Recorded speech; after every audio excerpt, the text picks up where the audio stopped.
भल्लो पापड़ी खा ली, गुलाब जामुन खा लिए गरम गरम, गोवर्धन गए जाके घड़ी हमारे यहाँ आलू की जलेबी मिले, महाराज देसी घी की आलू की जलेबी खा ली तो आनंद आयो। नहीं नहीं नहीं भैया, वैसे आनंद नहीं कहेंगे।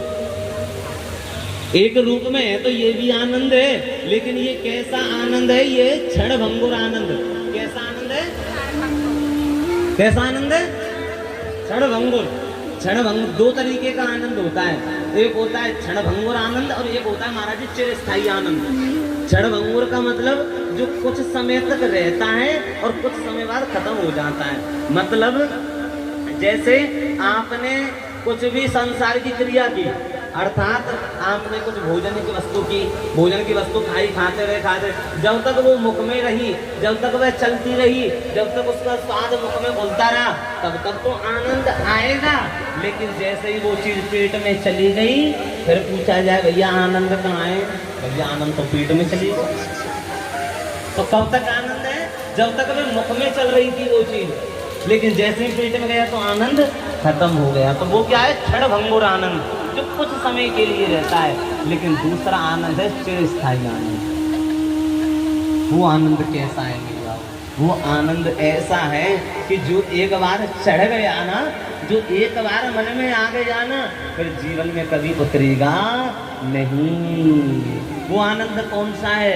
वो आनंद है भगवान के नाम का आनंद, ठाकुर जी की कथा का आनंद, ठाकुर जी के रसपान का आनंद।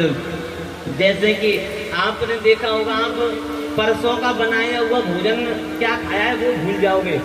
आपने एक हफ्ते पहले क्या खाया था भूल जाओगे आप, लेकिन एक साल पहले भागवत हुई होगी, एक साल पहले कुछ और कार्य भगवान का हुआ होगा, आप उसको कभी भी नहीं भूलेंगे। ये ध्यान रखेंगे। क्यों नहीं भूलोगे? क्योंकि जो भागवत से मिलने वाला आनंद है वो चिरस्थायी है। जब तक शरीर रहेगा, जब तक वह आनंद इस घट में वास करता रहेगा। और फिर जन्माष्टमी पे आप लोग जब ठाकुर जी का जन्मदिन मनाते हो, क्या बोलते हो? नंद के आनंद भयो जय कन्हैया। क्या कहते हो? नंद के कहा भयो? आनंद भयो। अरे आनंद क्यों भयो? नंद के तो कृष्ण भयो है, नंद के तो छोरा भयो है, नंद के तो लाला भयो है, आनंद क्या भयो है? लेकिन फिर भी आप लोग क्यों कह रहे हो कि नंद के आनंद भयो जय कन्हैया, यशोदा के लाला भयो जय कन्हैया। फिर भी हम क्या करें? नंद के आनंद भयो। क्योंकि बंधुओं, जो ये आनंद स्वरूप है वो साक्षात मेरे प्रभु परमानंद है, मेरे गोविंद हैं।